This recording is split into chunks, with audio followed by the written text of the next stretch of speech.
crois que c'est fini parce que j'ai examiné seulement les statuts. Le règlement intérieur, c'est le pendant de ça. Le manuel, ça c'est pour les techniciens. Très bien. Je pense que c'est consultant après l'autre. Monsieur Ouattara, peut-être ne sont pas justifiés par rapport au organigramme que j'ai présenté dans le rapport.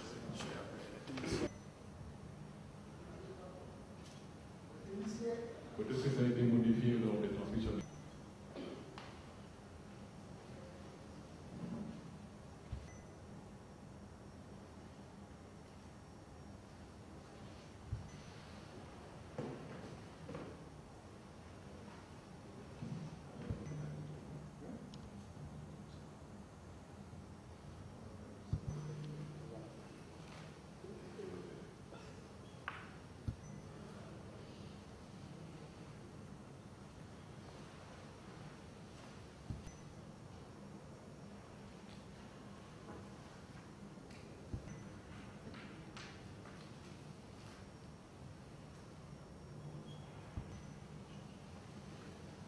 Bon, n'empêche que je vais quand même pour national, c'est la non-finance. Et c'est nous, donc on est pas dans les champs opérationnels, on est dans la stratégie. Bon, la stratégie. Oui, mais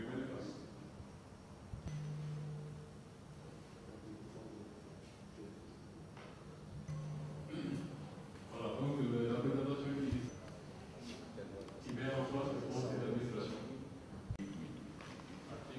Oui. Ok. L'article 7. Mais s'il y a encore une décision à faire. Non, le but n'a pas.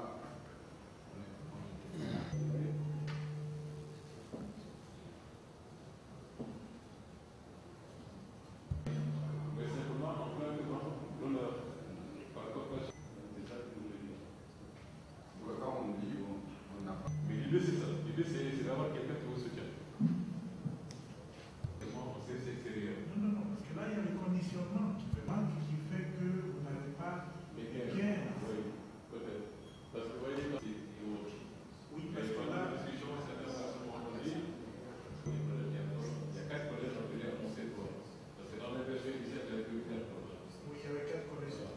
Et après, j'ai justifié parce que certaines personnes m'ont dit que ça. Il faut le voir. Donc, ils vont devenir membres d'administration. Voilà, c'est pour ça donc qu'il faut avoir des fondateurs et des personnes qui vont être par la suite. Et maintenant, ils ont besoin de mettre dans ce domaine. Mais on ne peut pas, à mon avis, déjà au niveau du conseil, on va écrire le président. On va passer à la synthèse du consultant. C'est pour suivre l'agenda.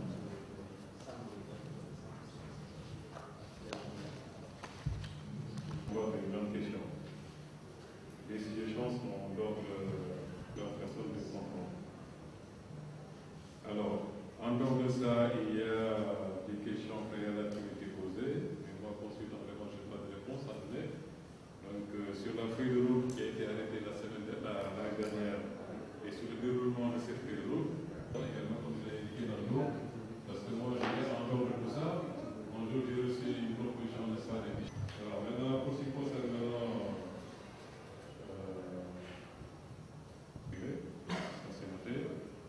au niveau du ministère du Commerce, bien sûr, il faut intégrer le ministère de l'Agriculture.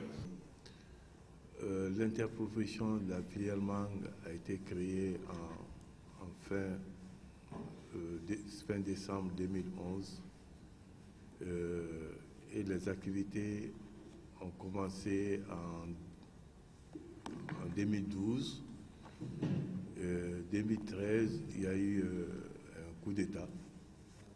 Donc, ce coup d'État a freiné un peu toutes les activités. D'abord, quand l'interprofession a été créée, nous avions eu pratiquement une année pour avoir le récépissé, c'est-à-dire que l'acte de naissance. Après l'acte de naissance, il a fallu qu'on passe à une grande sensibilisation. La sensibilisation portait à bien informer les acteurs à la base Et ces acteurs qui sont pratiquement les pépiniéristes, les producteurs, les commerçants exportateurs, les transporteurs, les transformateurs et les pisteurs. Donc pour ceux qui ne connaissent pas les pisteurs, ce sont des intermédiaires entre soit les exportateurs ou les transformateurs qui, selon un cahier des charges, vont chercher une production au niveau des champs de production pour amener ça au niveau de la station ou au niveau des unités de transformation. L'interprofession est créée, nous avons mené des activités. D'abord, une grande activité pour la sensibilisation, favoriser des cartes de concertation pour essayer de créer une bonne relation entre les acteurs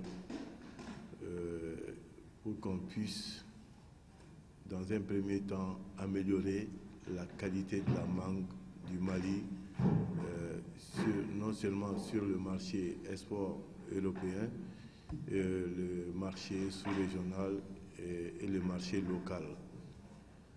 Donc,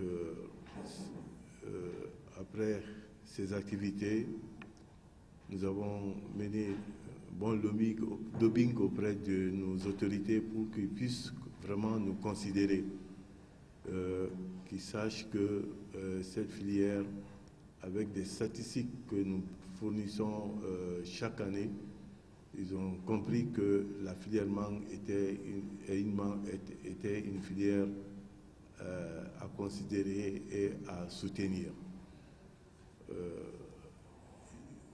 Nous sommes passés de pratiquement de 600 tonnes pour l'export européen aujourd'hui à près de 40 000 tonnes pour la commercialisation totale. Je veux dire, il y a dans ce tonnage, il y a le marché local, non, je veux dire le marché sous-régional, le marché européen.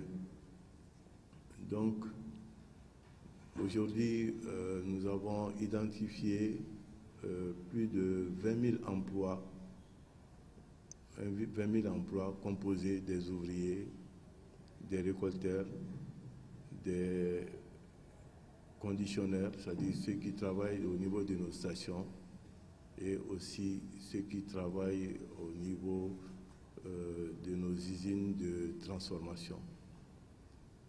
Donc aujourd'hui, la filière mangue apporte à l'économie malienne plus de 20 milliards de francs CFA, avec une rentrée de devises très importante et avec également un effet d'entraînement sur d'autres produits comme les karités, le sésame et le noix d'acajou. Bon, pour vous dire qu'aujourd'hui, la filière mangue du Mali se comporte bien. Tout récemment, même avant d'arriver, j'ai eu à rencontrer le Premier ministre qui compte vraiment soutenir une fois de plus cette filière pour que cette filière puisse avoir davantage de soutien politique pour son essor. Donc, c'est vous dire également que la filière mangue est organisée à plusieurs niveaux. Donc, au niveau régional, ça veut dire au niveau des régions du Mali, et au niveau national. Donc, au niveau régional, il y a des comités interprofessions régionaux, et ces comités-là, avec des fédérations nationales, sont des piliers de la filière nationale. Et la filière mangue aussi a un tutelle qui collabore directement avec la Chambre d'agriculture du Mali, qui est vraiment son bras politique. La Chambre d'agriculture est le bras politique de la filière mangue du Mali. Moi, je suis le président depuis pratiquement 4 ans maintenant, 5 ans. Nous avions changé un peu le statut. Dans un premier temps, nous étions partis sur 3 ans et on a vu que 3 ans étaient insuffisants pour mener des actions concrètes. Et lors de notre assemblée, nous avons amené à 5 ans pour que le président et le bureau puissent vraiment travailler conséquemment et donner de bons résultats. Bon, c'est vous dire que cette filière gère des infrastructures que l'État a réalisées pour le conditionnement. Il y a deux grandes infrastructures. Il y a une à Bamako, une à Sigasso. Il y a des petites infrastructures au niveau des villages qui sont chargés qui permettent de collecte des mangues avant que ces produits-là arrivent au niveau de nos grandes stations. Donc l'interprofession nationale a confié ces infrastructures aux comités régionaux. Ces comités régionaux ont à leur tour créé des comités de gestion. Et ces comités de gestion, à leur niveau, gèrent ces infrastructures. Et ces comités de gestion recrutent en même temps des gestionnaires, un personnel qualifié, technique, qui gère et qui supervise. Donc le comité de gestion est l'organe comme le conseil d'administration qui donne des orientations aux gestionnaires du centre et qui exécute. Aujourd'hui, les comités interprofessions régionaux donnent une stratégie, c'est-à-dire au niveau des prix, le coût des prestations au comité de gestion qui, à son tour,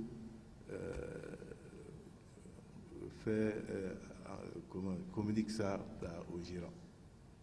Donc,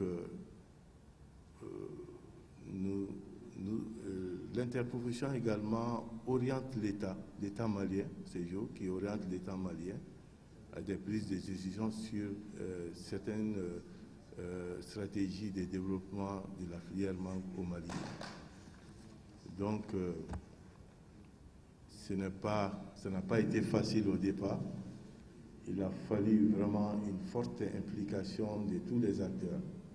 Et chaque année, nous tenons un bilan mangue et nous faisons appel à tous les experts locaux et même l'administration sous le tutelle de notre organisation, c'est-à-dire sous le tutelle de l'interprofession pour préparer un bilan et donner des chiffres vraiment fiables.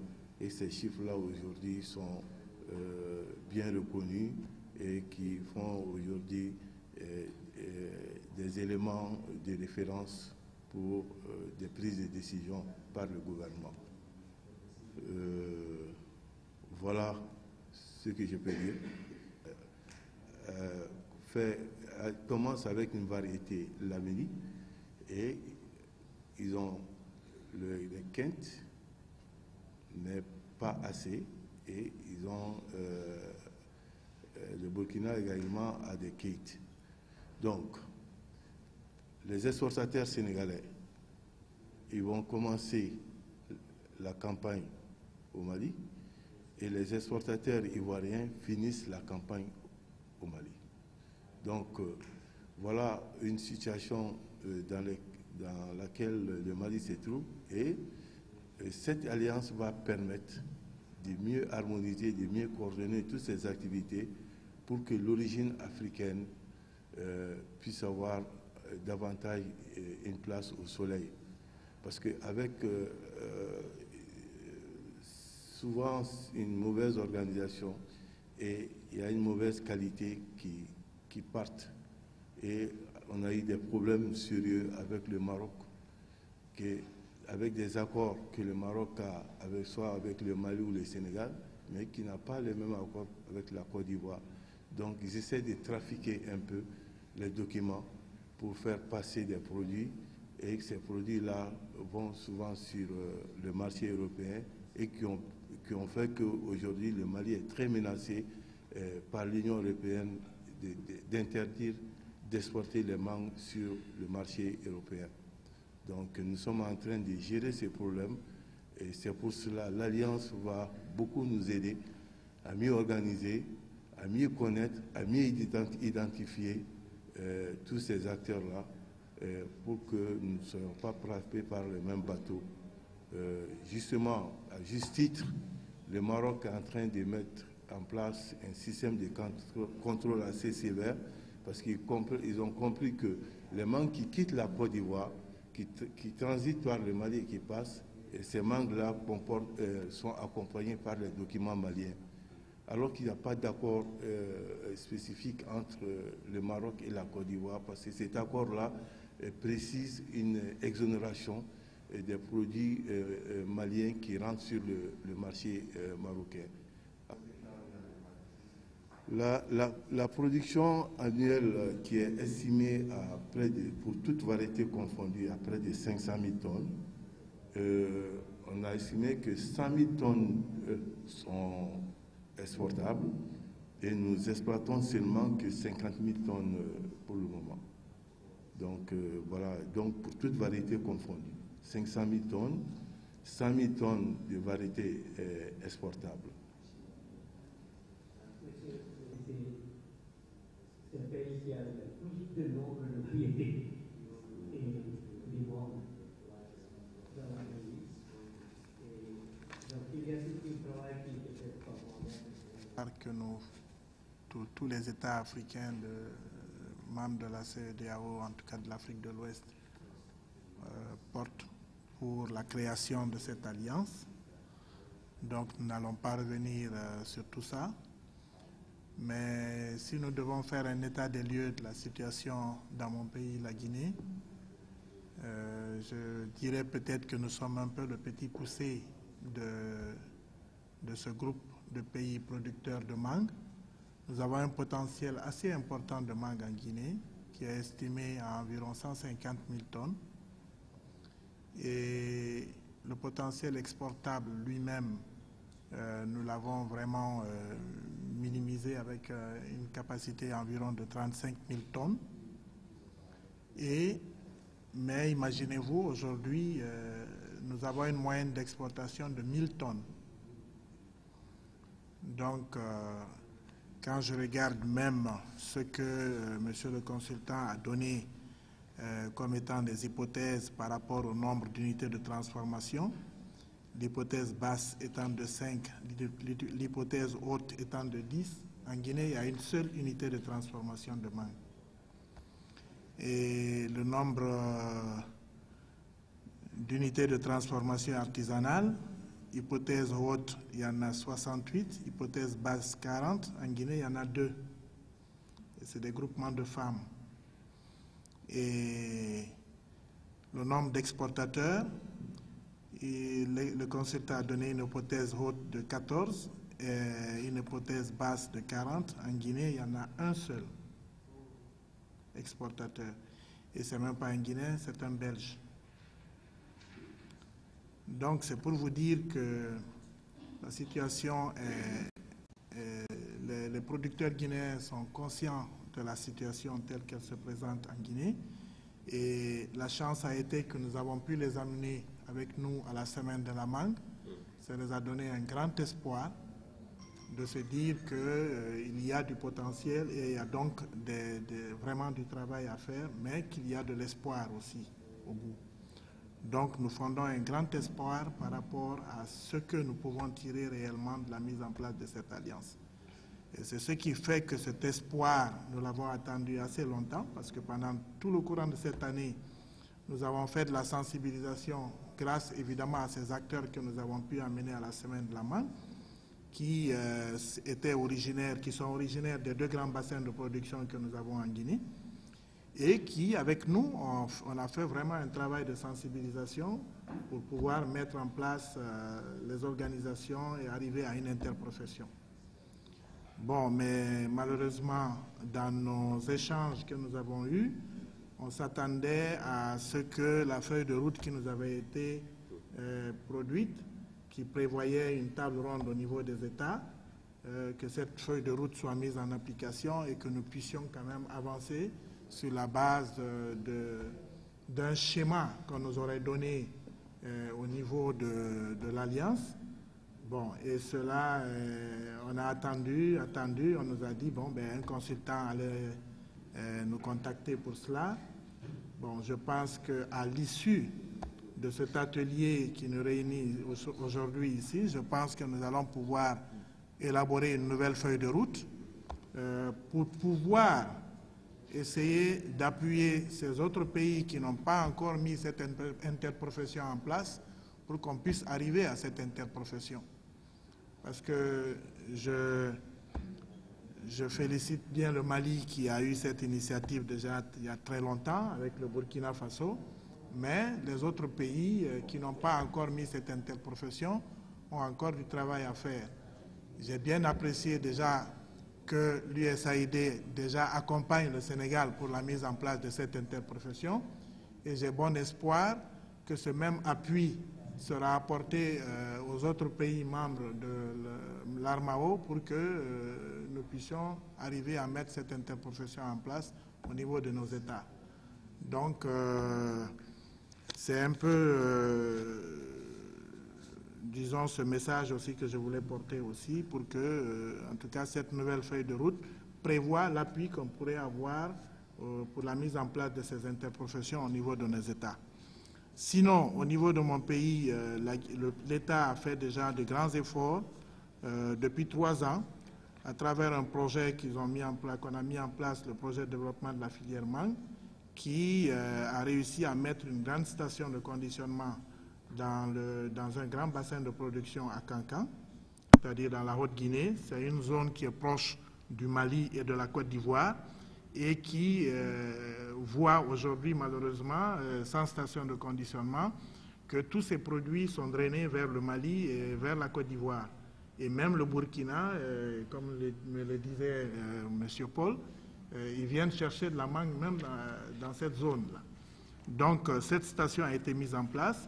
On espérait pouvoir l'opérationnaliser cette année. Bon, on a eu quelques difficultés. Je pense que l'année prochaine, elle sera entièrement opérationnelle. Et puis, l'État avait mis aussi une station dans le 2e bassin de production qui est la Basse-Côte. C'est là où le Belge, là, aujourd'hui, travaille. Cela par manque d'expérience des Guinéens dans le domaine, par manque de compétences des Guinéens dans le domaine. Mais le projet a eu à travailler là-dessus et nous avons pu, cette année, appuyer certains exportateurs à se mettre en place. Et c'est d'ailleurs le groupement de producteurs que nous avons essayé d'appuyer pour pouvoir faire quelques opérations d'exportation de mangue avion. Mais sinon, globalement, par rapport à l'organisation à mettre en place, je vous dirais qu'il y a simplement des organisations de producteurs qui, d'ailleurs, ne sont pas spécifiquement de la filière mangue, mais ils sont des producteurs, comme on dit, c'est des organisations de producteurs d'arbres fruitiers. En fait, ils font un peu tout, du cajou, de la mangue. Et si vraiment on est, avec aujourd'hui l'engouement qu'il y a sur le cajou, on se rend compte parfois qu'ils sont beaucoup plus portés même sur le cajou qu'un peu sur la mangue. Donc, grosso modo, c'est un peu ce plaidoyer toujours que je vais porter pour dire qu'il faudrait qu'on puisse aller vers la mise en place de ces interprofessions au niveau de nos États. Okay. En décembre 2006, sous la loi 050. La loi 050, c'est cette loi qui consacre la reconnaissance des interprofessions dans le pays. J'ai été élu en 2013 pour mener un mandat de 3 ans qui a expiré l'année passée. J'ai été réélu pour un autre mandat de 3 ans. Et pour revenir à la filière mangue, la Promabé est composée de 3 maillons. Le maillon production, le maillon transformation et le maillon de la commercialisation. Il y a également les pépiniéristes et les pisteurs qui évoluent dans les domaines, mais qui sont incorporés soit dans les commerces, soit dans la production. Je précise que chaque maillon est organisé et avec un président et un bureau autonome et des activités autonomes. Nous avons un local qui a été prêté par l'État et nous évoluons tous les 3 maillons dans ce bâtiment. Il y a 6 centres de conditionnement, c'est-à-dire le conditionnement, c'est le conditionnement frais pour l'export. Il y a également 14 exportateurs internationaux, plus maintenant les commerçants régionaux et les commerçants nationaux. Nous avons au total 33 701 hectares de vergers de mangue. Et il y a 15 000 producteurs qui évoluent de là. Et nous avons une production, toutes variétés confondues, de 300 000 tonnes. Et la particularité du Burkina, c'est que nous avons des unités de transformation composées de 3 parties, le séchage, la transformation en jus et la pulpe. Et pour ce qui est des séchages, il y a 70 unités qui évoluent dans le pays. Pour l'année écoulée, nous avons pu produire 1930 tonnes de mangue séchée, qui représentent 38 000 tonnes de mangue fraîche. Nous avons également pu exporter 8 400 tonnes. Si vous ajoutez les 38 000, vous avez au moins les 46 400 tonnes de mangue qui ont été exportées, c'est-à-dire séchées et frais. Cela a pu générer, selon les financiers, autour de 14 milliards, sans compter ce qui a été vendu au niveau national. Parce que nous sommes en train, avec le ministère, de voir cette année comment le ministère de l'Agriculture, pour faire une base de données, la collecte de tout ce qui a été vendu au niveau national, parce que c'est ça qui nous échappe. Et nous avons également 6 pépinières modernes qui produisent, plus des petits pépiniéristes, qui produisent mal en bonne année 2 millions de plants, de toutes variétés confondues, ce qui fait que il y a une disponibilité du matériel végétal pour les nouveaux vergers. Les nouveaux vergers intégrés, il y a 1200, je crois, qui ont été mis en place avec l'appui d'un projet du gouvernement que nous sommes membres du comité de pilotage de ce projet. Les vergers modernes, ce sont les vergers intégrés, là où il y a l'irrigation goutte à goutte ou californien, avec tous les systèmes intégrés de lutte contre les prédateurs. Maintenant, que se passe-t-il avec Armao? Alors, en 2016, lorsque nous avons quitté ici, nous sommes allés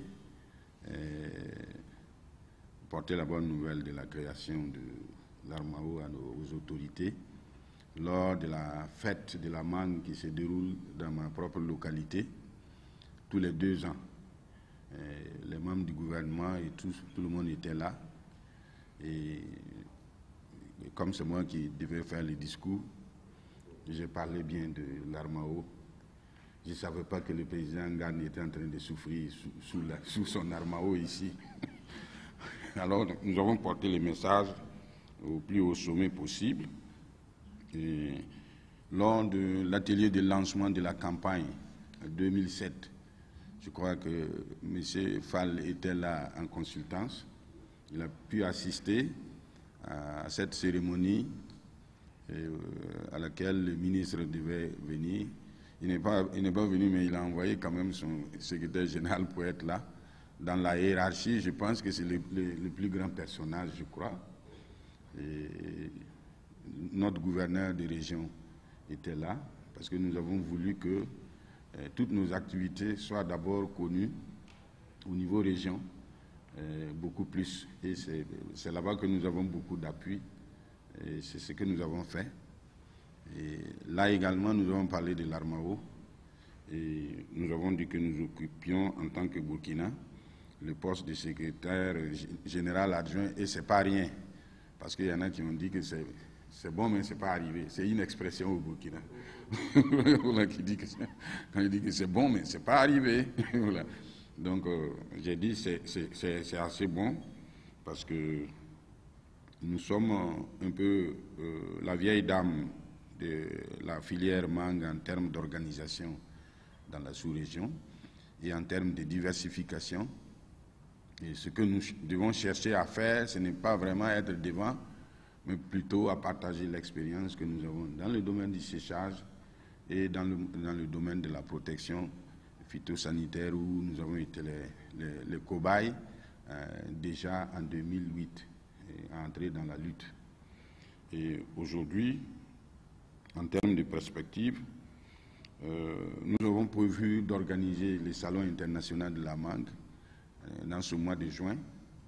Malheureusement, il y a une faiblesse de la production due au changement climatique qui a fait chuter du coup les fleurs, les nœuds, tout. Beaucoup, donc la production étant diminuée et les acteurs étant complètement sonnés, nous avons pensé qu'il faut reporter la fête au lieu de fêter pendant que d'autres, il y a des mangues à gagner dans le compte. Alors, on a reporté. Et néanmoins, nous avions prévu une journée de l'Armao dans ces salons-là. Si c'était organisé, on allait inviter le président, tous les autres pays membres de l'Armao à venir, pour que, bon, il semble que aux dernières nouvelles, il y avait manque d'argent, mais nous avons dit on va prévoir un peu d'argent pour que l'Armao vienne, pour qu'on puisse essayer de réveiller la chose. Alors, en termes d'outils de pilotage, nous avons le PSD, qui est le plan stratégique de développement 2015-2020, et le POA, qui est un outil de mise en œuvre de nos activités par an. Alors, donc, le POA nous permet effectivement de mobiliser de l'argent à l'interne comme à l'externe pour faire une activité au cours d'une année. Le PSD étant le plan stratégique dans lequel il y a les activités. Une étude sur les clusters. Nous avons le cluster, c'est un concept de développement local lié à une filière ou en tout cas à un potentiel de production d'une région. Et nous avons identifié la région de Bobo comme étant le cadre idéal et on a identifié la filière mangue comme étant le bras armé pour mettre en œuvre ces clusters. Je crois que Patrick était là avec nos autres amis et cette semaine on vient de recevoir tous les documents qui devraient nous permettre d'engager le processus. J'en ai fini, Monsieur le Président.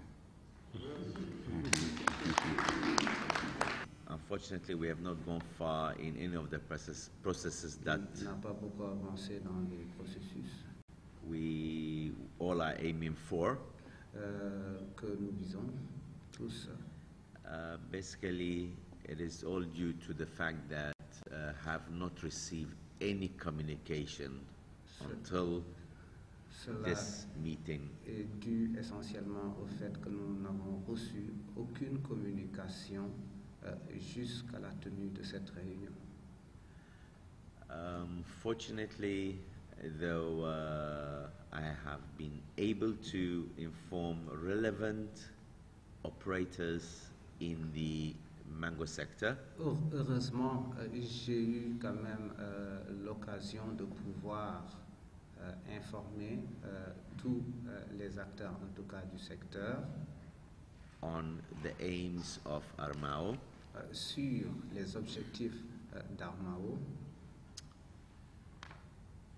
Governmentally, officialdom, in other words, Donc, les responsables gouvernementaux have not been able to go to them n'ont pas pu aller vers eux. because I had nothing to show them. Donc, je n'ai pas pu approcher les autorités gouvernementales parce que tout simplement, je n'avais rien à leur montrer. Communication is extremely important. La communication est extrêmement importante. As of our last meeting, Jusqu'à notre dernière réunion, up to the beginning of June, donc de cette réunion jusqu'au début du mois de juin, have not had any communication whatsoever je n'ai reçu from the grouping. la moindre information, la moindre communication de la part du groupe. And so immediately I got the communique, I replied. Et dès que j'ai reçu le communiqué, ou en tout cas l'invitation, j'y ai répondu.